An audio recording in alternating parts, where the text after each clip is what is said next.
So, tonight's event, Reality Check Live, is part of the Reality Check Project, a journalism project helmed by Tyee senior editor Jen St. Denis, who is here, featuring reporting by Rachel Gilmore, who is here,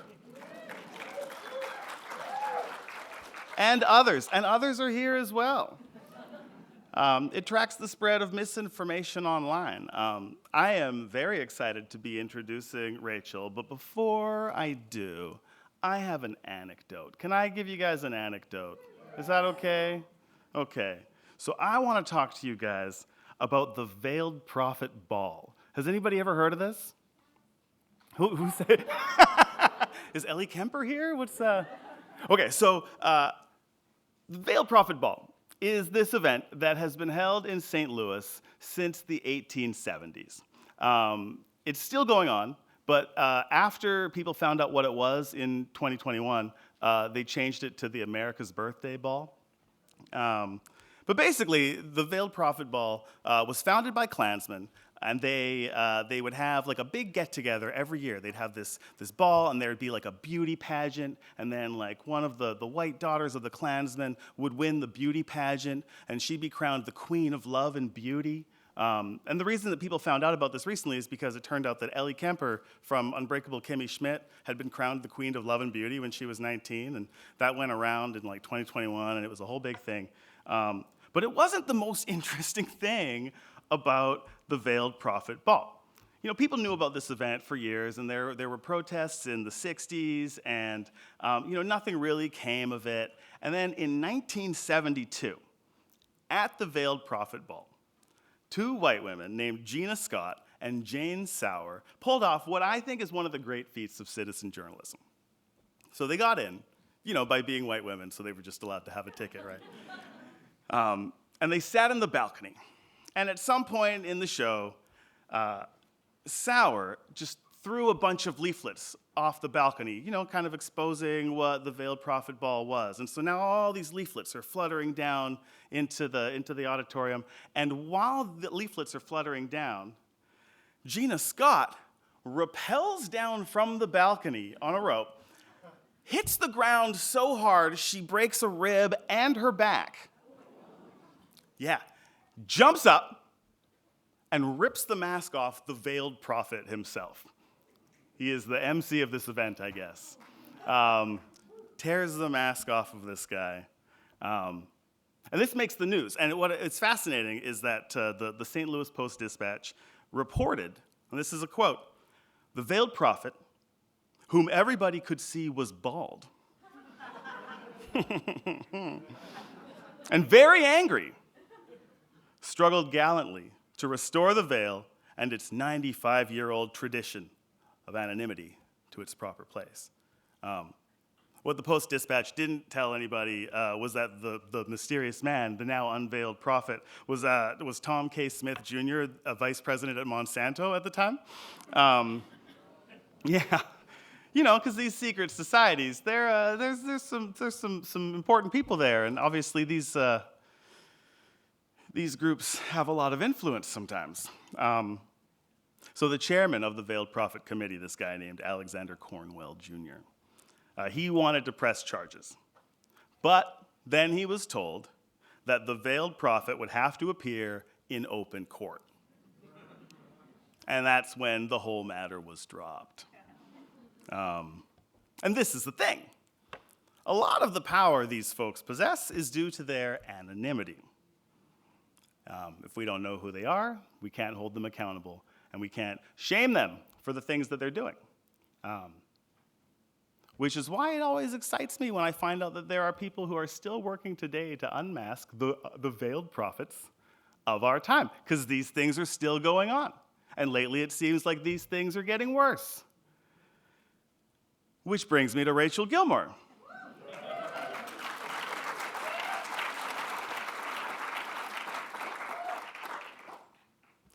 Rachel Gilmore is an award-winning journalist with extensive experience reporting on federal politics, human rights, disinformation, and extremism.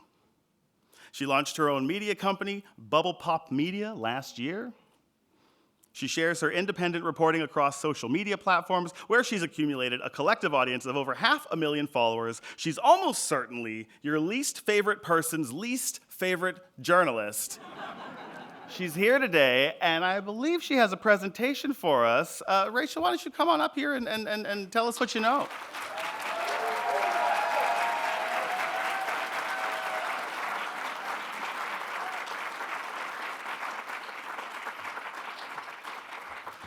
Hi. I am so excited to be here. And for some reason, I always get nervous before I do these things, which is so weird because I live stream every Tuesday, but for some reason, I guess the computer makes me feel like a little more brave. So, so I've got a little speech prepared for you guys. We'll see how closely I follow it because I feel like whenever I try to follow a speech, I end up, reading too much. So maybe I'll just tell you how to fight Nazis, and we can kind of.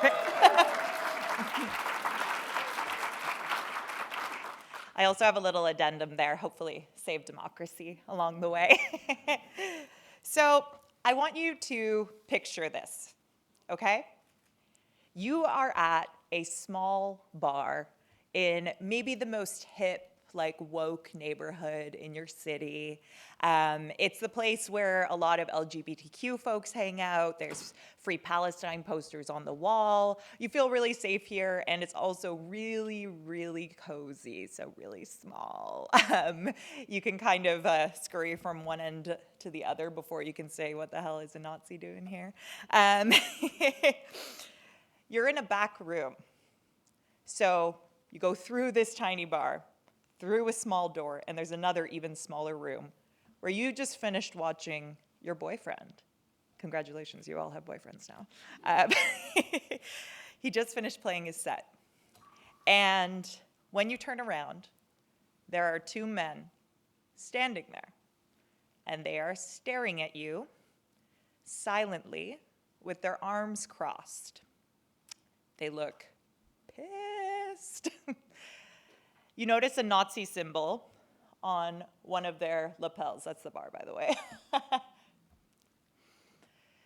And you recognize their faces because you've stared at those faces for weeks as a part of an effort to identify the neo-Nazi fight club that had been training, unbeknownst to the owners of that gym, in a Montreal gym. Those guys are here now, and they're not happy. Although they got pretty awkward when I pulled my camera out. Because that was my night, one day after I published an investigation for the Tyee.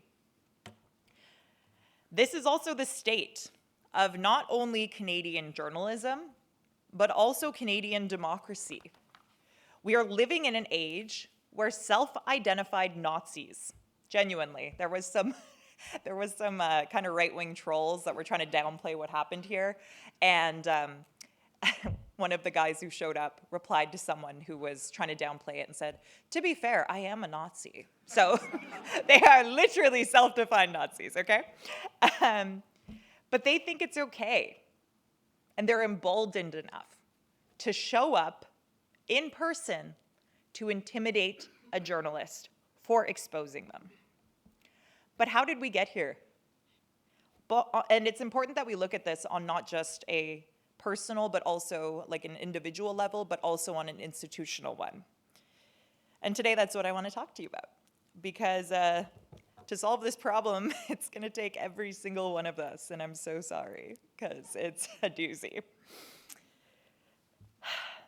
The question of how we got here, it's really not an easy one, but as someone who has been watching these extremist spaces develop for years, my poor brain, it's kind of starting to melt. I've watched them grow, and I also saw what drew people in. I'm gonna break this into three buckets. Three buckets of how we got here on a personal level. The first factor that makes people vulnerable to becoming Nazis is the same thing that makes people vulnerable to cults, to pyramid schemes. You know, I think we all had that friend who suddenly started selling knives or hair products, and then they had a business opportunity for you to own your own business. Yeah, so this is actually oddly similar to that. It's isolation and loneliness. A lot of people get involved in those pyramid schemes because they're lonely. They're not necessarily getting into it to make money, but it's the community aspect. And that is actually why the pandemic lockdowns, while completely necessary to save lives, they were also a mass radicalizing event. And you hear this again and again and again. Every time I see someone speak about when this stuff worsened, a lot of them say it was around COVID. And one of the things that really struck me when I was first starting to cover these far-right groups, particularly Diagolon, which is one I've covered closely, was that the leader of Diagolon, Jeremy Mackenzie, he actually had a website that used to have testimonials on it, which is very surreal to think about. And on that section of testimonials, it was full of people who were mistrustful of authority. They were scared to get vaccinated. And because they were afraid to get vaccinated, they were therefore isolated from family and friends. Because I think a lot of us were, if you were vaccinated and someone was choosing not to and didn't have a medical reason why they couldn't, it just made you feel unsafe and you'd kind of pull away from them. And we were all scared, right? And for them, they already had this kind of moment where they were not trusting authority, they weren't trusting institutions with respect to the vaccines, and then they ended up isolated from friends and family. And in this case, there was someone waiting to welcome them with open arms, to tell them that they're right, that they actually know something their loved ones don't. And he was also offering them community. That's what Jeremy Mackenzie was doing at the time. And it's why when I read the testimonials on his website, so many of the people who were writing those had said that they were about to commit suicide. And then they found this group and it saved their lives. That's what they'd say. And I think that it's just a reality that so much of what we do as humans is driven by a desire not to be alone. Community can really be life-saving, and when that community has a dark underbelly, that can be a radicalizing experience. And there are definitely real racists in this group who, they all kind of end up there, who sought this group out because they're racists. But one thing that surprised me was the number of people who sort of were just lonely, found a place that accepted them, and then they were willing to accept really disturbing elements of that community as a result. And then the deeper you go, the harder it is to get out, right? Leaving that group means losing your whole community. And if that was the thing that prevented you from killing yourself, that can really feel like a threat to your life. Consider the neo-Nazis that showed up to intimidate me. Maybe I'm a bit delusional, but the guy you see there, that's Julio.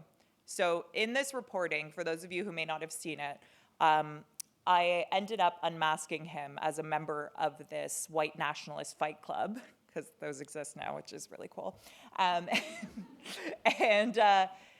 Basically, he had worked at this gym, and he was bringing in the neo-Nazis on off hours to train and take propaganda photos. And what I did was I saw that they had been, I knew that they were going to this gym, and I looked at the propaganda photos, and I looked at the gym's Instagram photos, and I looked for shoes, I looked for pants, I looked for shirts, I looked for tattoos.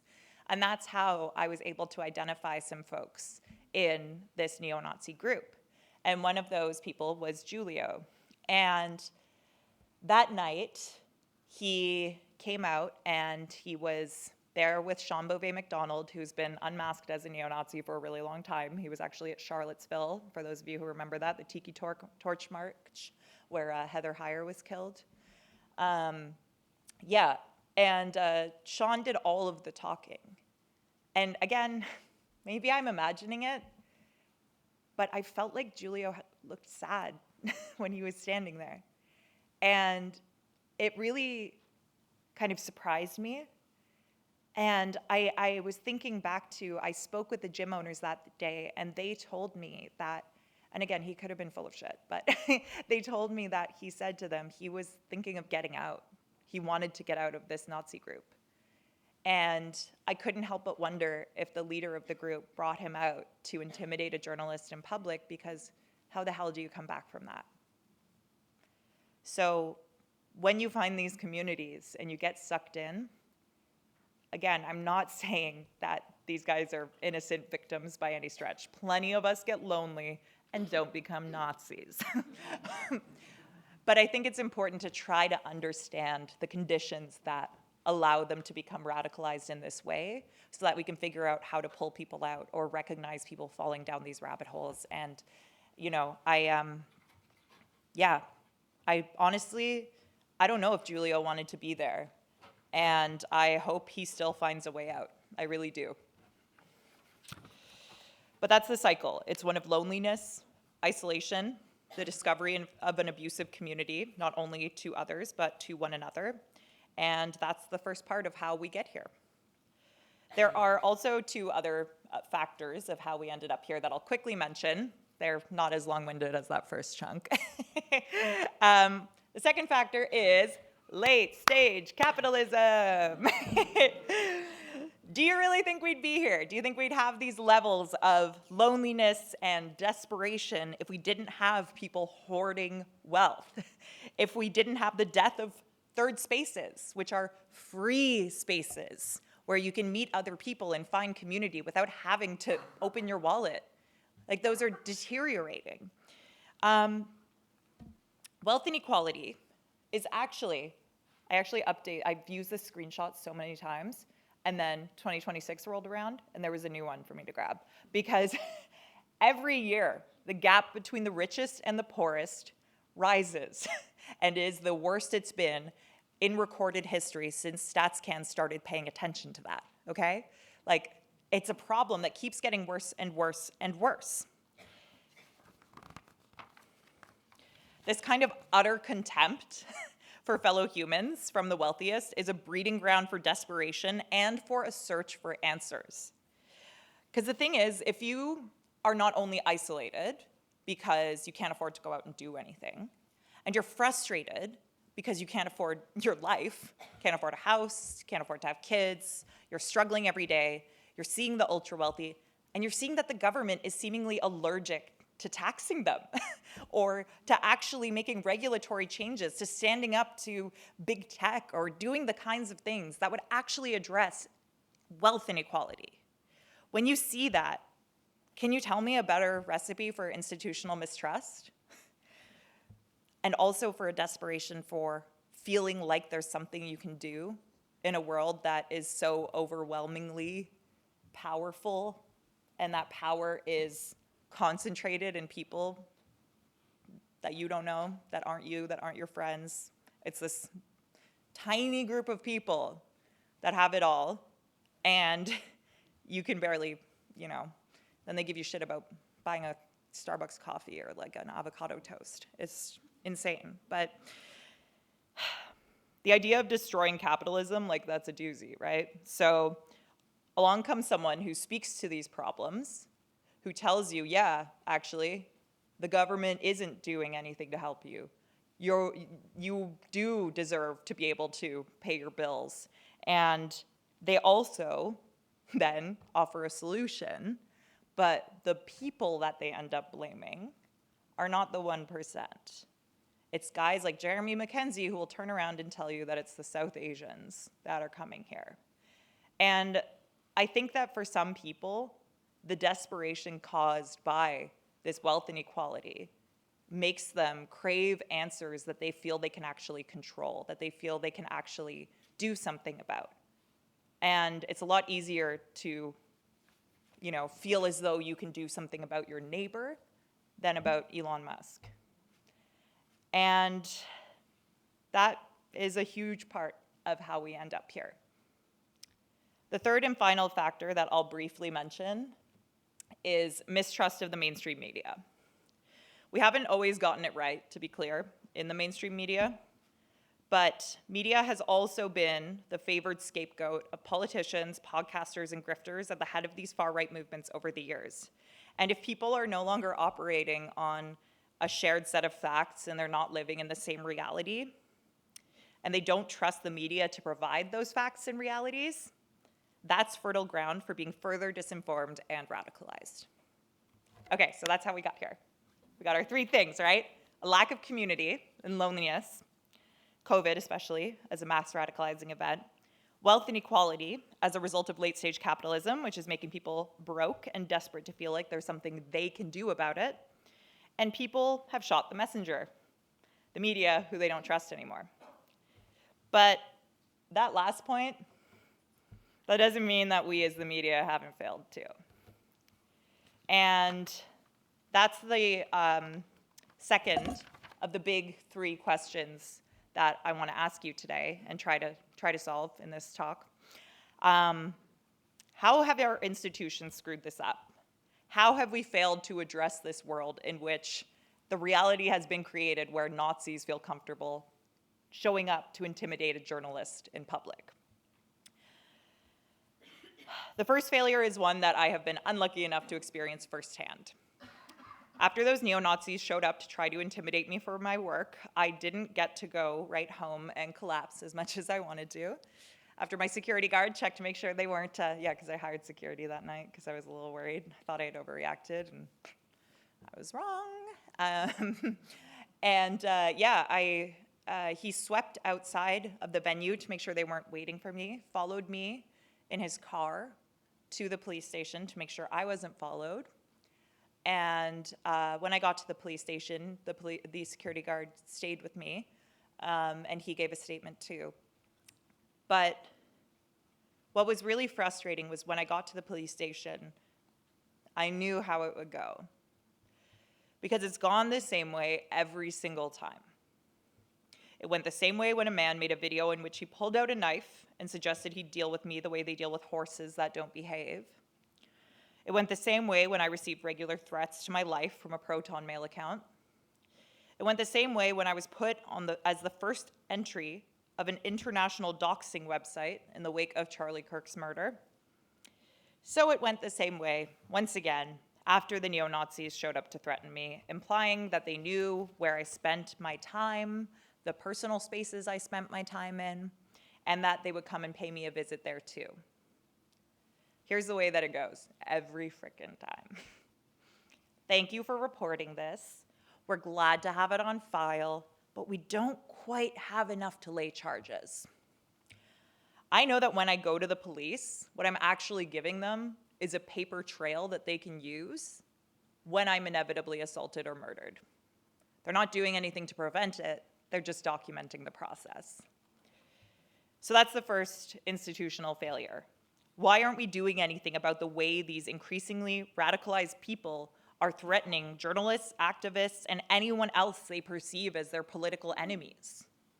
The police tell me that it's a lack of clearly worded legislation. Lawyers tell me it's a lack of will from the police.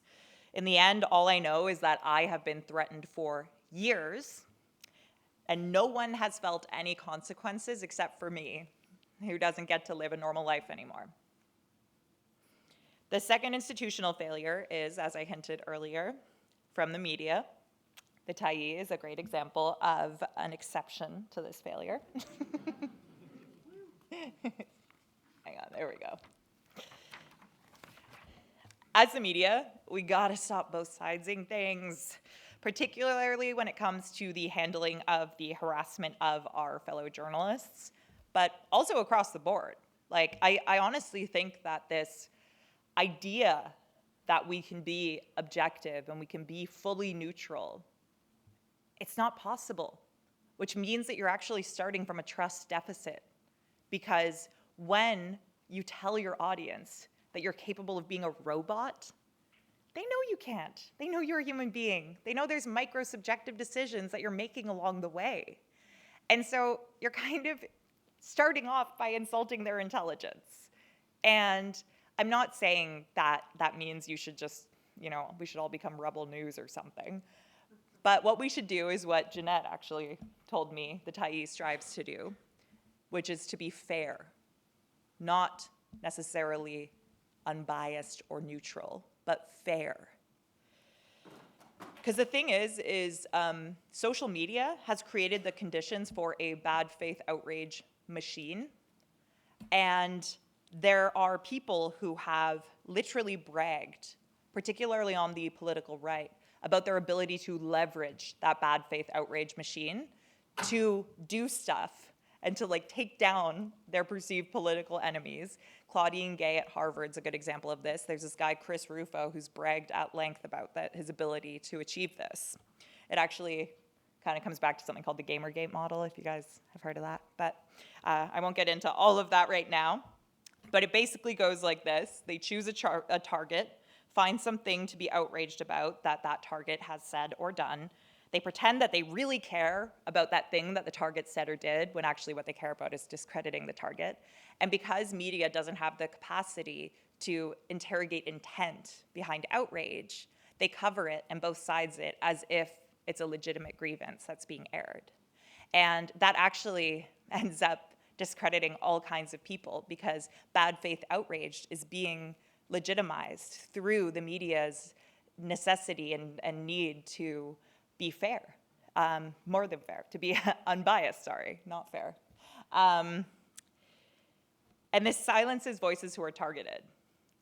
I have experienced that personally. And it's really, really frustrating.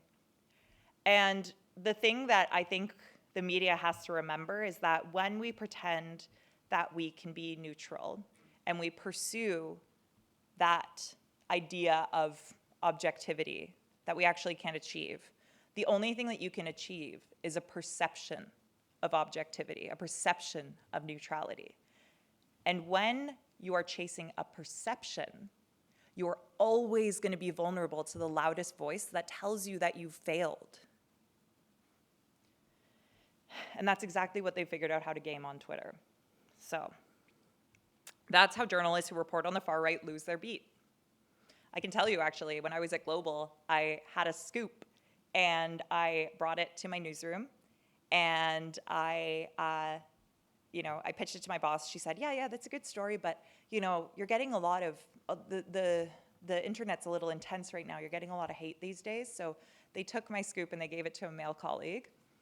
And 2 days later, as that male colleague sat on it, another news organization broke the story. So, it's frustrating, because when you're caving to that bad faith outrage and allowing it to shape your coverage, you end up doing a disservice to everyone involved in the journalistic process. I said that Jeanette told me that we should be fair thing too early, and that was how I was supposed to end this part. But what I was just going to say that I do want to read it, though, because what I had said here was Jeanette told me once that the Tyee doesn't try to be neutral, it tries to be fair. And the thing about that really stuck with me is that is why they have courage. It shows that they have courage in the face of bad faith outrage, and it's exactly why the Tyee sets a standard that other newsrooms should follow. The third and final failure is the way that governments, this is also my nerdiest thing, and I'm going to do my best to explain it well. It is the way that government has failed to curtail capitalism's worst impulses. I'll give you one of my favorite examples. It's going to maybe seem a bit shoehorned, but I promise you it's not, because it will blow your damn mind, because it blew mine the first time I heard about it. What we need more than anything is antitrust action against Google. And this is a great example of where government fails in the regulatory space in a way that impacts our information ecosystem. And the reason I chose this example is mostly just because I want to talk about it at every opportunity. But basically, Google has been found to have a monopoly on something called the programmatic advertising ecosystem. Hands up if you know what that is. Oh, okay. We got some ad people in here. So programmatic advertising is basically the business of all the ads that you see on the internet. It's the currency of the internet. It is one of the largest industries in the world, okay? So much money in this. And Google pretty much runs every part of that process. So here This is like the Tyee, if the Tyee was running ads. Do you guys run ads? Yeah. And then this is what they go through to access the ad money. And they're plugged in to an ad exchange, which is where that split-second auction happens when you click on a website and it loads, they read your cookies, and they sell your eyeballs. This happens billions of times a day, okay? And the money that is ending up at the Tyee is coming from brands that also have to go through Google-owned companies. So if you want to access the brand money, you got to work with Google. And if you want to access the eyeballs, you got to work with Google. And Google tells you that it's not going to put your ad in an evil, nasty place that's full of slurs. But Google doesn't actually have to check that, because if Google screws that up, you still have to work with Google. So they have no reason to do it, and they don't. I have done pieces on this where I dug in and I found ads, so money, from the Church of Jesus Christ Latter-day Saints on a porn website, okay? I have found US government mint ads, US government money, on an Iranian-sanctioned website, okay? So, it's kind of extra funny now, I guess. Anyway, but basically, because of the fact that Google doesn't give a shit, and they don't care, like, you know, because the publishers, or sorry, the advertisers, basically, they just buy eyeballs, and they trust Google when Google says, yeah, we're going to give you some high-quality eyeballs, this many clicks, and then it goes out into the world. It's actually all kind of just people bullshitting each other, but like that whole industry. But anyway, so what's popped up to deal with the fact that, you know, the Church of Jesus Christ Latter-day Saints ads are showing up on a porn website is something called the brand safety industry. And that is like a companion industry to this whole business that tells advertisers, hey, look, we know you don't want your ad to show up on a white nationalist forum, so we are going to make sure that it doesn't, and we have special tools. One of the main ones they use is something called a keyword block list. And what they'll do is they'll read a web page, and if certain words are on there, they won't serve an ad on that page. But what words do you think they're putting on there? What words would end up on these lists? Do you guys have any ideas? Nazi, that's a good one. Israel, probably. That's probably on there. Yeah, these lists have leaked over the years. Supremacists, for sure. These lists have leaked over the years, and they're huge. They include words like song. I interviewed a guy who bought Jezebel magazine, and he also runs Paste magazine, which is a music magazine. He was getting demonetized on articles with the word song. There's people getting demonetized, words like abortion, lesbian, Nazi, things like that. They're going to get demonetized. What do you think that does to the news? It just rips all the profit out of it. So because Google has a monopoly, the news is getting defunded. And it is mind-blowing because it's boring as shit, and so people don't know about it, and it's really hard to explain, which is why I'm really excited I was able to shoehorn it in here. Thank you. Okay, I feel like I'm talking for too long, so yeah. So I need to cut myself off. Okay, so what we've gone over here is how we got here. Oh yeah, that's the thing that I was talking about. This is, look at this, more than half of neutral or positive stories on major news sites are being incorrectly flagged as unsafe, okay? It's nuts. Anyway, okay. Sorry, that's kind of my thing I really freak out about. Okay, how do we fix this? Luckily, this part of my speech is short and it's the last bit, so we're almost done because I didn't time this well. So, I've got 3 ideas for how we can fix this, and they're not necessarily easy, but I think together we can do it. Maybe. We might need to also recruit more people to help us, but we got this, guys. So the first one is we need more media to behave like the Tyee. You guys can maybe do something about that?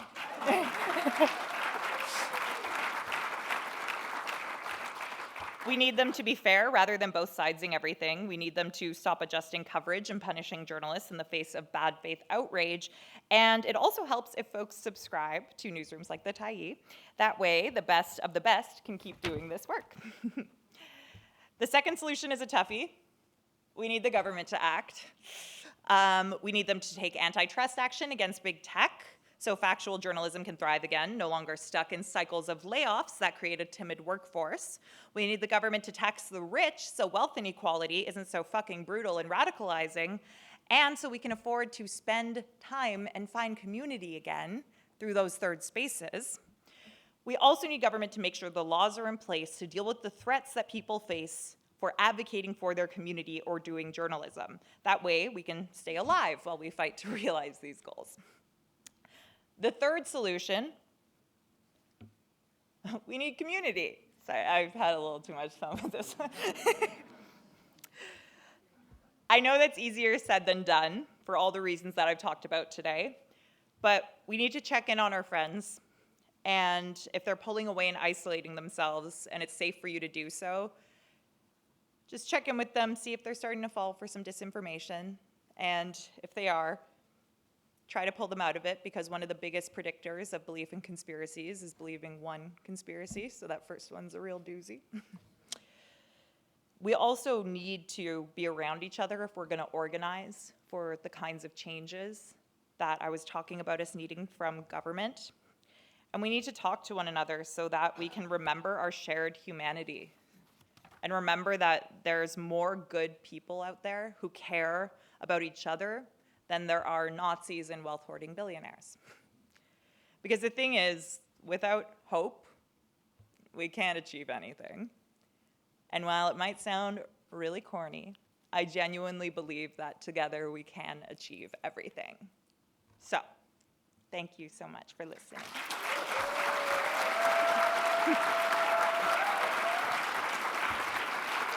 It was really long. Oh, great. That was great.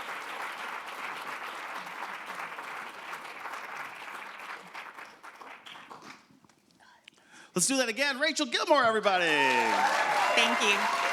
Yeah. Oh. Should I? Oh, yeah, let's give that to Jeanette. Jeanette, do you Sorry, have your Jeanette. own clicker? You're I in stole charge it. of the I'm screen sorry. behind me, so you have to do screen stuff.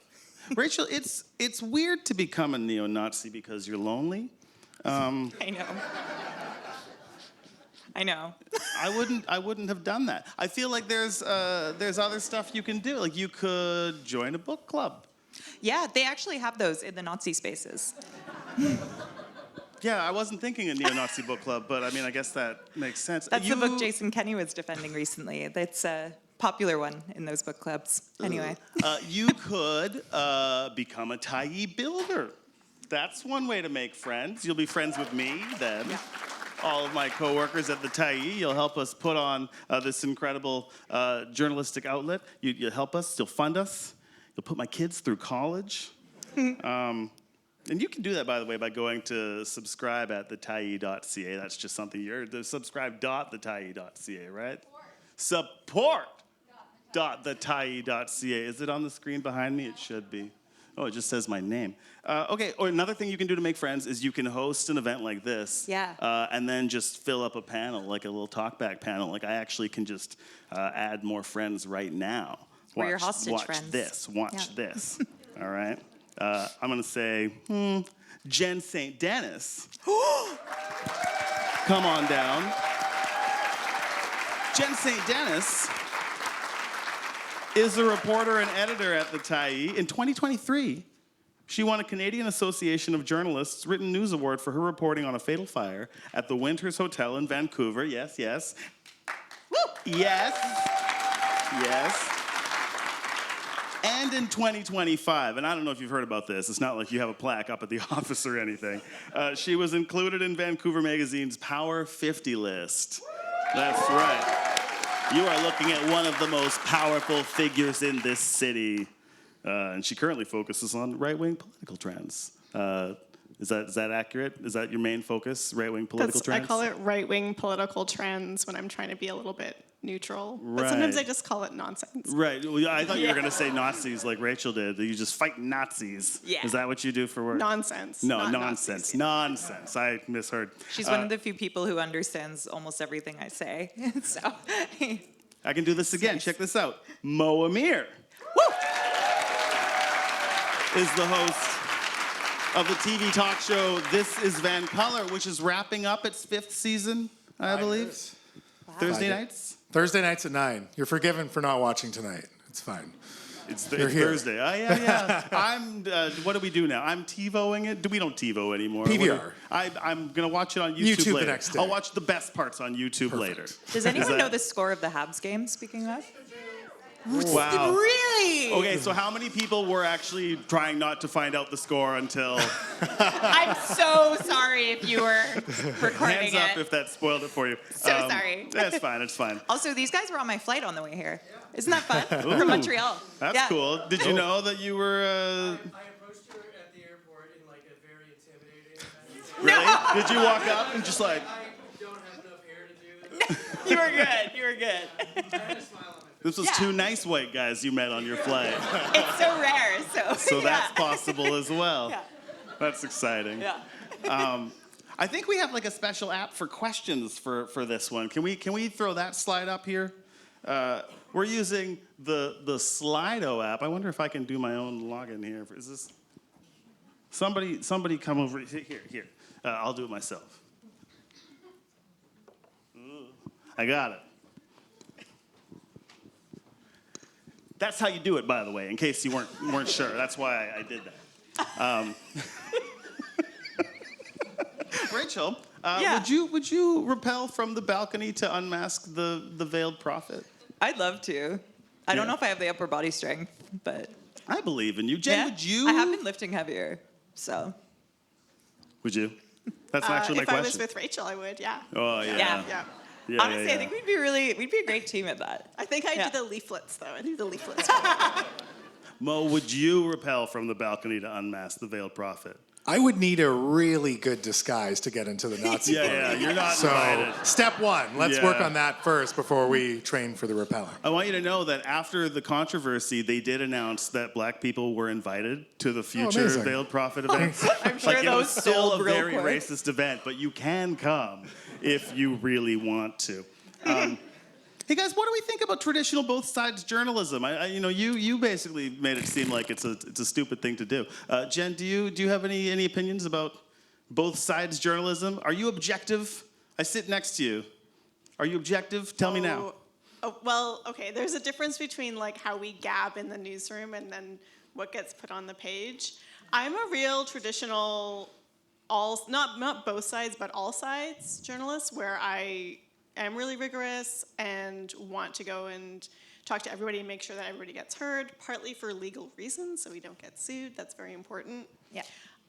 What Rachel is doing is, not everyone kind of realizes what Rachel is doing. Rachel is doing like a type of journalism it's columns, basically opinion columns, but she's also doing deep reporting and deep investigative reporting. And there is other models for this. Nicholas Kristof at the New York Times does this. He just had a huge piece about Gaza and prisoner abuse. And so there is a model for this. I just think the way that Rachel does it on social media, on TikTok and on Reels, is new, and people aren't expecting it there. But it's not a new form of journalism, and it's totally 100% journalism. Thanks, Jen. You're welcome. You do a different kind of... Would you call yourself a journalist, Mo? I don't know if I fit in that label. I mean, talk show host, but I am an opinionist. I do write for the Tyee as well, and I obviously give my own opinions on my show. So no, I wouldn't categorize myself as some sort of neutral reporter, certainly not an investigative reporter by any means. But I do find the issue of both siding to be very frustrating if there is one side that is just not telling the truth, or if there's one side that is logically inconsistent all the time. And it's like, well, you don't put the criticisms on that and the other side, and it's like, well, I do criticize the other side, but they're just not doing those things as much. And so I find, how can you possibly be quote unquote balanced when that's the imbalance? I feel like you have Oh, something to say. I was just going to say, like, yeah, that's one of the most frustrating parts. Like, when I got this reputation for being so hard on right-wingers, when I was back when I was at Global, they were already on my ass. And it was because I was doing reporting on conspiracy theory dog whistles, and I'm sorry, Trudeau wasn't doing it as much as Poilievre, and I wasn't going to just manufacture like he was. And I actually think that's something that you see sometimes is media will go extra hard on a story that traditionally is something you see more from a different political party if another political party does it, because it's an opportunity to show, hey, see, we go after them too, and they'll go like they'll kind of overcompensate, and that's a symptom of the both sidesism. And I think it's particularly frustrating right now in BC with a lot of the land title and reconciliation issues, where there are political actors that are pushing things that are just simply not true. You have one side saying, we should argue extinguishment in court when we've already done that and it's failed. You have one side that says, no, the land in BC is not unceded, when from the Royal Proclamation to Supreme Court decisions, we've determined that it is unceded. And so that's where I get very frustrated when people are like, well, you're really picking on this side and they're not even in government. And it's like, well, they're lying to you. That's why I have to pick on them. Do you want to know something funny? I was at a party once, and I said that to Andrew Coyne, and I was like, it's hard because, you can't just pretend that everyone's lying as much as Poilievre is and, spreading as many conspiracies and stuff. And he was like, yeah. Anyway, that's a little tea for you. Yeah. Do we think that there is any kind of objectivity that is possible or good, or something that we should aspire to, or are we really just trying to be truthful? I'm wondering sometimes if I wonder sometimes if there is a way to try to speak to both sides but be honest. I think we should try, and this is hard, it's hard to do, and this is why not everybody likes being a journalist. We do need to really try to understand what people are going through, why they are holding those political opinions. This is not easy for most people in society to do. Most people, if they are on the right and have voted conservative all their lives, they're not super interested in thinking about what a super left-wing person is thinking. Most of us are not interested in doing that. But as journalists, we have to be, in order to do our jobs properly. So I think that's tough, but that's kind of our job. That's why we're doing this. Do you find it difficult to muster sympathy sometimes for what's going on in neo-Nazi circles? Sympathy. I mean, not sympathy, but I mean, just to explain it and try to connect with, the ideas and why they ended up at these ideas, maybe. I sometimes get frustrated by the amount of sympathy I feel. I'm like, I was talking to Jen about this earlier, and I felt like, even in my speech, I was sitting down here, I was like, I hope I didn't make it sound like I feel too bad for these guys, because, obviously they make their choices, to be clear, But, the problem is when you look into the backgrounds of a lot of these people who end up being neo-Nazis, there's often some pretty awful shit. Not always, some of them are just weird. But, I don't know, there's usually some source of trauma, the number of times, and he might be lying too, but the number of times I've heard Jeremy Mackenzie describe the horrific things that he saw in Afghanistan, I'm like, oh, this is a guy who's got some issues. And it's like, we really need men to go to therapy. But, it's hard, because if your goal is people being de-radicalized, because, why else do we do this, right? I'm not reporting on them just for the love of the game. I want there to not be Nazis anymore. And that's why I want people to be pulled out of these rabbit holes. And to pull them out, you have to understand how they got in there in the first place. I want to ask you, Mo, and you, Rachel, you guys have built your audiences and kind of tailored your content to the social media world. How has that affected your work? And how do you think it's different from, say, the work that you do, Jen, writing I'm, old-timey traditional journalism with your hat that says press, I'm an old lady. Yeah. Yeah. Tell me what... I told somebody on the way over here that I was moderating this event, and they were like, oh, Rachel Gilmore, the TikTok journalist. And so I wrote down, ask Rachel if it's reductive to be called the TikTok journalist. Is it? Is that something that you embrace? How does I don't TikTok know. inform your journalism? Yeah, I think it's our responsibility as journalists to be on TikTok or be on all these platforms, because our job is to communicate the news and facts to people so that they can be informed citizens in society. And that means you have to go where people's eyeballs are. That's why we had the town crier, and then we had radio, and then we had TV, and now we have TikTok. And, it's just, I actually got really frustrated sometimes by some, colleagues of mine who would almost be snobby about these tools. Like they acted like these tools were below them. And it was it's funny, like there were a lot of people who would call me they'd use the fact that I was using these tools and kind of combine it with some misogyny, and they'd be like, oh, she's that TikTok bimbo and stuff like that. And now I see those people making TikToks. And, like Brian Lilly's making vertical videos now, and I'm like, oh. But that's the thing, like you can't be precious about it. So if people are gonna think I'm, a TikTok journalist or want to call me an influencer and not a journalist, even though I'm still doing rigorous journalism, I'm not just summarizing other people's headlines. I'm actually doing my own reporting. Or if I am gonna refer to someone's thing, I'll do it as a column where I'm actually adding my thoughts or I always make sure I add something extra to it.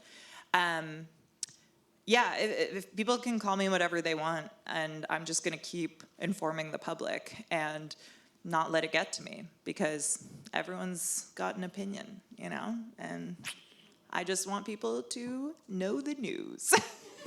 Mo, do you have to be on TikTok? I am on TikTok. But do you I do have not to be on have the. TikTok? No, I don't have to be on TikTok. What I will say is, Rachel, you are a serious, heavy-hitting journalist, and I think Aaron Gunn doesn't seem to think so. Sorry. Thanks. I think what irks people is, they're wrong-headed in this, obviously, but what irks people is the aesthetic, right? Because, again, you're on a medium where you are competing for eyeballs, and so you use things like sarcasm and humor and a bit of silliness, and people seem to get very upset by that. My journey into the media realm was very different. I didn't go to J school. I literally started a podcast on a whim. Within a year, I was commenting on Global and then CBC, and then within 3 years, I had my show on Check. And thank you. Sorry. I wasn't looking for applause, but I'll take it. I think it's awesome. But I did that with one sort of value in mind, and I was doing it for fun and out of passion, and that value was I just need to make things accessible. I'm not here to try to sound smart. I want to bring on guests, and I tell guests this all the time, as general audience, break it down so that someone who is not familiar with the material can follow along. And when I do commentary, that's what I try to accomplish as well. And I think that alternative route also gets, on a much lesser scale, the same type of criticism about, aesthetic, or it's not serious because there's some jokes or, tonality in there that people don't like. But I think it's still, I think the work should still speak for itself. I hope mine does. I certainly know that yours does as well. And, that's just the changing nature of our media cycle now. We used to live in a world where, and I think if you're a millennial, you understand this, that you were not bombarded with the news all the time. You would go out to retrieve the news either by watching the 6 o'clock news or reading the newspaper, or even in the age of the internet, by going to websites yourself. And now, for the younger and younger audiences, their source of news is getting it through Instagram or through TikTok. It's being fed to them. And in that, that change where things are being pushed onto you, you do have to break out of a very noisy, cluttered space. Yeah. I'm on TikTok too, Harrison. Yeah. You know. Jess' TikToks are really good too. You should all follow her if you don't already. I repost her a lot. I've seen your TikToks, Jen. I've watched them. I've watched them. I will say, I was hoping that you might say that you don't have to be on TikTok to be a good journalist, just because I don't want to be on Does TikTok. anybody here follow Jamel Bouie, the New York Times columnist? Oh, yeah. Yeah. He's amazing he started doing reels and TikToks in a really like serious, considered way. And he's made a lot of people mad about this, but he's like, you do have to be on these mediums because the audience is huge and that's where it is. The next election is going to be fought on Instagram. Like, I can see that happening. So yeah, we do kind of need to be there. The weird thing is the parasocial relationship that people develop with you. Looking at your face is like that's a super powerful, it does something to our lizard brains. And so it's powerful, but it's also a little scary. And I'm a little bit concerned about what that's doing to our brains. Yes. Speaking of scary, I wanted to ask you about all the threats and the harassment. Like, okay, I've been writing on the internet since like 2008. I'm very used to death threats. Yeah. I've gotten a lot. When I used to write a column for The Guardian during the London Olympics, they asked for like a Vancouver columnist who would just kind of like be snarky, and satirize the London Games, really take the piss, and so I did this for a week, and every day I'd get hundreds of death threats. And they were weird because even in writing, you could tell they were British. It'd be like, "Are you done throwing rattles from your pram? I'll kill you, John from Sussex." It was strange. Now I'm curious about like death threats from around the world. Yeah, I know. It had a real international flavor. Yeah. It was like a death threat, but very European. Why does that feel classier? It did. I learned a bunch of new words. But what was weird about that one was, especially when they would say where they were from, it was far away. And so it wasn't actually that frightening to me. The first one, it was like, oh, that's a real death threat. And then when it's like 100, you're like, none of these people are coming. They're just sending me emails. But then during the convoy, I'm going to say a Nazi truck just kind of idled in front of my house for like 5 minutes. And I mean, that was the last time I wrote about anything that anyone would be mad about. I just was like, I'm a memoirist now, I think. Like, I'll write about my own life and how sad it was. So I guess, yeah, sometimes I see what you go through. And honestly, like, all of you guys just being public facing in a way that sometimes I'm not. And I wonder how you find the resolve to continue doing this work amid these threats, amid what I assume are the same racist emails that I get. How do you find the resolve to keep doing it? You're asking me on a tough day. I know. I can't say exactly what happened because unfortunately, if I say it, it puts me in more danger, which is super cool. But I just, yesterday, found something out that's kind of blowing up my whole life and putting me in the most danger I've been in yet, which is really fun. But honestly, okay, this is where I get really corny, but it's just actually how I feel. So I have to be corny because I'm just a corny person, I guess. Honestly, what keeps me going is I think about an individual trans kid in Alberta who just got told they can't play on a sports team because the premier is trying to distract from, privatizing healthcare and shit. So she acts like the biggest threat to your kids right now is that one child playing on a volleyball team. And I just think about how alone that kid must feel. And I think about, a South Asian dude who's working at Tim Hortons and dealing with racist vitriol every single day because, somehow that's become normalized. And how he probably feels really alone. And I remember that in journalism school we were told, and again, corny, but to afflict the comfortable and comfort the afflicted.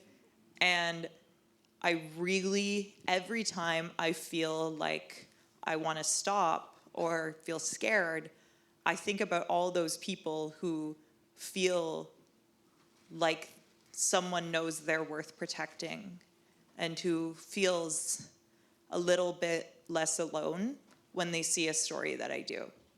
And that is 100% why I do this. And it's why I don't ever want to stop, because there have to be people out there, and it's why I want more people to do this work, because I don't want those people to feel alone.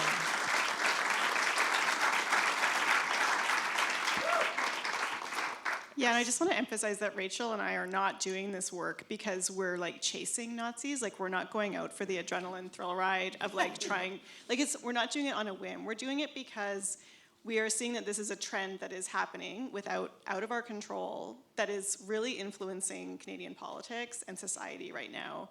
And I think we're both horrified by it. I certainly don't want to live in a world where racism is normal, where transphobia is normal. I have friends and family who are trans.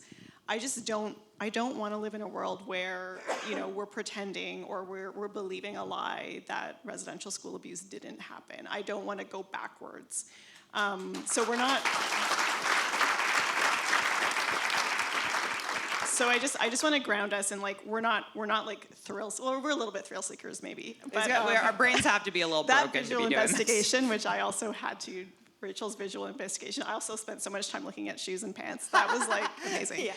We're a little bit thrill seekers, but we're not going out and looking for that. It is bubbling up in our politics and in our society, and so we all need to be aware and really countering it. And I think that's also why we're doing that work, so that you all can kind of just be more aware and call it out when you see it. And that is, there's a huge amount of people who want to fight against this, and I see that in my audiences all the time as well. And if we didn't do these stories, where would CBC's Fifth Estate get their next piece on active clubs? Sorry. Salty. Here's a question from Slido. How do you manage the Trump conundrum, in which reporting on the bad things bad people do raises their profile and lets them dominate the media cycle? Whenever you guys are talking, you mention the names of guys I've never heard of. Yeah. And then, if I Google them later, I'm like, oh, Nazi. I get it. But it raises the profile. How do you handle that?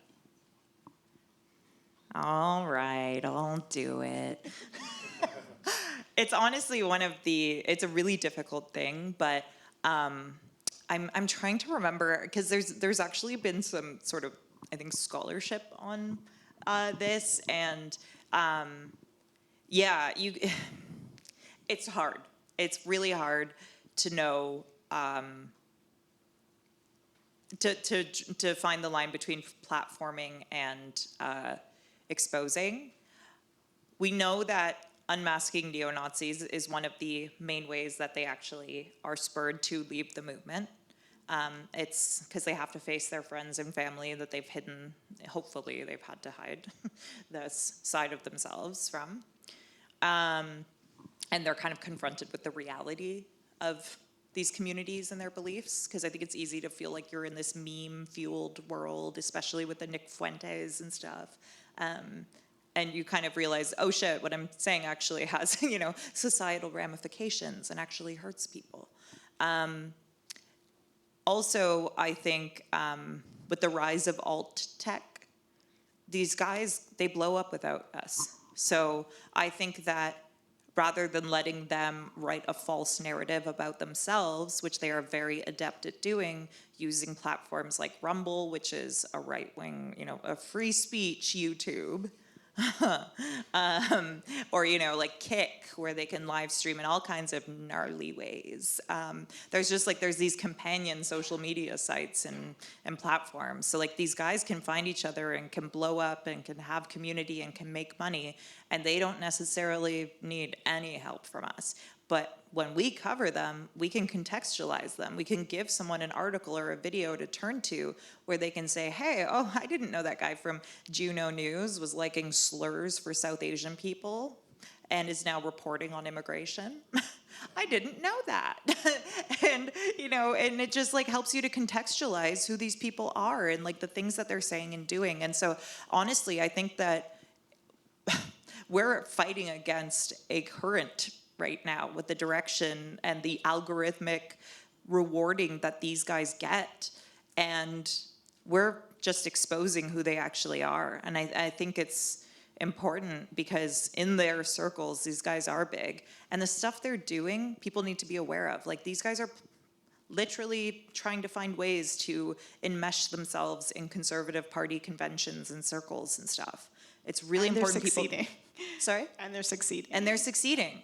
So we have to tell you who these people are and what they're doing before they get the chance to pretend that they're something that they're not, and they can, you know, weasel their way into spaces. They code switch as well. They like talk in a different way when they're at a conservative party convention versus when they're talking to their followers. Well, when Daniel Tyee from the Dominion Society, this remigration group that is essentially advocating for the mass deportation of pretty much non-white people from Canada, he did an interview with Candace Malcolm on Juno News, and you know, he still managed to say a lot of fucking wild stuff. Like, she asked, do you consider yourself a white nationalist? And he said, I'm a Canadian nationalist. But I mean, the ethnic continuity I'm talking about for Canada, technically those could be called white people. So it's like, okay, so you're a white nationalist in like a really roundabout way. But you know, she didn't do the bare minimum research, as Luke LeBrun from Press Progress exposed, because he reached out to her and pointed out, hey, did you know that they literally have the Great Replacement Theory, you know, the one that inspired a mass shooter in Buffalo, on their website, saying that to understand the movement we're pushing for, you have to understand this? And she was like, oh, no, he really sold a different version of what he was doing in the interview. And it's like, yeah, that's the fucking point. And that's why you have to do your research, so you can contextualize that, because he's trying to bring people, he's trying to give them an entry point to his radical movement by presenting it as more reasonable or more, you know, normal than it actually is. And that's how people end up falling into these groups. So, yeah, anyway, sorry, I went off on a rant, but. It's a good rant. Yeah, I completely value this idea of unmasking Nazis or these other movements that are very toxic and harmful. And I'm not an investigative reporter, right? So I'm not doing that type of work. But I often get this, you know, people and or in my circles will ask me, well, why don't you go hard on Dallas Brody and Tara Armstrong? Because they are politicians. They sit in the BC legislature. They say some pretty awful things. And for me, it's like, if I focused on those two people and all the awful things they said, it would be literally every day. And they are so low level at this point that me doing that almost validates them with the people that they're trying to be validated with. So on one level, like, this is where I struggle. It's just like, I do call them out from time to time, but you can't necessarily do it every time when they are on a lower level. They are already public figures. There's no unmasking needed there. But I know, Jen, you've done really great work in terms of unmasking some of the people behind them, which I think is very valuable. And there's tons of stuff that I just ignore that they say, where I'm like, wow, I'm horrified by that, but yeah, I just don't want to. They're looking for the media attention. So it is sometimes, when you get to the level of politicians who are like in the legislature, they have like a pulpit every single day to say stuff that is privileged in the legislature. You do have to, I think that you do have to pick your battles, but it's a really hard line to walk. I've got one more question here from Slido for you guys. I like Slido. This thing's cool. I'm doing Slido for all my events after this. And there will be other events because I'm doing such a good job, right, guys? Thanks. This event's really about me. Yeah. Here's another question. How can I help my kids, who are being raised in this age of mistrust and misinformation, to be media literate and critical thinkers? You know, because it's one thing for us to sit here and say, oh, we're figuring it out and we're exposing. I have 2 teenage sons But yes. right now. They're actually doing a lot in our public school, our Vancouver high school. Their teacher, one of their socials teachers, did a big unit, and they showed them Adolescence from Netflix. Oh. They showed them another really good documentary that was about the manosphere. The Louis Theroux? Yes, Louis Theroux. So that's fantastic to hear that their teachers are doing that. We talk about it a lot in our house, my son and my one son and his friend, like those kids are so woke, like it's almost painful. But the scary thing for me as a parent is that they know who all these people are. They know who Charlie Kirk is, who Andrew Tate is. Because they're memes. And so that's scary, that they don't think they're cool, but they know who they are. And to me, that's pretty scary as a parent. But I think that the education piece that's happening in schools, that at least my kids are getting, is great. And it kind of does need to come from someone other than a parent. So that's a good place to start. Mo, do you have any thoughts about media literacy in children? You want childless Mo Amir to tell people how to Tell me parent how to their raise my kids? Tell me. I'm totally I think it's a challenge, right? And the thing is, even when we kind of catch up and create strategies, the technology moves in such an accelerating way that you just have to, be a very big part of your kid's life and talk about what they're seeing online. I mean, we probably had very similar issues with, pro wrestling or other things we saw on TV, and our parents trying to contextualize it, or blocking or restricting certain things. But I don't know if there's like a catch-all solution. I do think it is holistic. I think there definitely needs to be media literacy in schools, as Jen has pointed out. Talking to your kids about what they're seeing online. I would also say just. I'm not one of those bans cell phones in schools person, but I do think that all of us, including adults, need to restrict the amount of time we spend on our phones. When we talk about third spaces and creating community, like, we eat up a lot of our own time just being on the phone, and that can feel very social, but ultimately it doesn't have the same psychological or just spiritual reward of being in a community. And that's why we're doing this in person as opposed to a digital or virtual event, right? Mm-hmm. Yeah. Should I be What was that? Parasocial, yeah, Thanks. that's the word, yeah. Jeanette, should I wrap it up, or can I ask another big question? Yeah, one more. Yeah. Okay, I want to ask you guys about identity, because the one thing that stresses me out, honestly, is just being black in the world, but being black in journalism, and knowing that if I say certain things, then I'm going to get a different response than, say, if you say certain things. But you're also going to get a different response than Mo, and I mean, all of us have, a particular identity that I think leaves us vulnerable to certain attacks, leaves us, vulnerable to attacks from these sorts of people. And I do wonder if that ever comes into play in terms of, who you put on your show, in terms of what you write about, understanding that I can be attacked for who I am specifically. It's a big question, but if anybody wants to answer how your identity impacts the work that you do.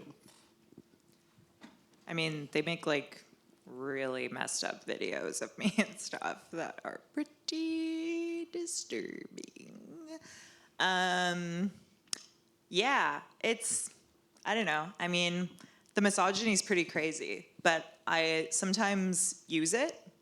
I kind of like to lean into it sometimes and use it so that they underestimate me. And, I'll give you an example. I did a testimony. I testified at a parliamentary committee on Russian disinformation campaigns, and I started out my speech by saying, all right, well, this is, and I mean, I'm also just kind of goofy, so this is sort of just how I talk, but I was like, this is a really big topic, and I have some big feelings about it. And all of the right-wingers, Viva Fry, if you guys know who that is, he's weird guy. He ran for the PPC once, I think, way long ago, and now he lives in Florida, so that probably gives you, a general sense. But he clipped my testimony because of that thing off the bat that he knew his, crowd would go feral for. But then I immediately pivoted to talking about how these Telegram channels that I had been monitoring during the convoy suddenly shifted when Russia invaded Ukraine to pro-Russia sentiment, and how interesting I found that. And, that meant that all kinds of people who never would have heard me say that, because I said the bimbo-y thing off the top, and they fucking took it hook, line, and sinker. So, I don't know, you can use it. You have to use, honestly, like, just really quickly, one thing I wanted to say that I didn't I'm shoehorning it in here a little bit, but, like, you kind of have to take these people's power away by, like, using their own tricks against them. Like, you have to show that the emperor has no clothes. You have to make fun of them. Not the people who are falling down these rabbit holes, but they're the people they're worshiping. You have to show them this person thinks you're stupid and is treating you like you're stupid, and you're not, and I know that. And this person is a weird loser and not the kind of person you want to follow. Like, just look at them. Because the thing is these guys, like, when we make them out to be like these all-powerful, scary dudes, they're often, as Jen says, just weird little guys. And, like, I honestly think there's so much value in mocking these guys. And Kat Abu-Ghazaleh, who ran for Congress in Illinois, said this to me on my podcast once, that, like, that's one of her key things that she uses against these, like, Fox News bros and stuff. You have to make fun of them. You have to make them uncool, because at the end of the day, they're like cult leaders. And that's why people are following them. You have to show that the emperor is not wearing any clothes. I think that's what happened to Pierre Poilievre. Yep. I mean, he was this big, strong man, tough guy, whatever, and at the end of the day, he was just cringe, and he's kind of lost that mojo. And once you realize the script he was writing, I mean, he was very akin to Ron DeSantis, right? There was a lot of hype there, and then suddenly the emperor has no clothes. I mean, the right? kettlebells didn't Okay, win I you want to get over. everybody back on track. The question was about your identity and how. Sorry. Oh, identity. Yeah. I shoehorned. I'm sorry. I just had to get a Pierre Poilievre thing in there. For me, honestly, like, yeah, it absolutely plays a role. And when I think about commentary that I want to make, it is a factor. Maybe that makes me a coward on certain things, but I just think you think about, what are the repercussions, and is it worth kind of getting into a certain battle on different issues? And absolutely, there's going to be, if Rachel and I comment on one thing, if it's one issue, maybe I get the worst of it. If it's another issue, maybe she gets the worst of it. Like, that identity absolutely plays into the type of harassment or just general response that you're going to get. Like, I think it's just an unfortunate reality. And as a middle-aged white woman, I'm totally invisible, and I don't have to deal with any of this shit. It's a superpower. And so I try to use my role, to tackle those uncomfortable subjects that a younger journalist or journalist of color might get a lot of blowback to. And that's one of the reasons I've leaned into this newish beat for me so hard. And then also that I'm, like, trying to be an ally and also, like, support other journalists who are doing this work. So that's kind of the role I see myself playing right now. Yeah.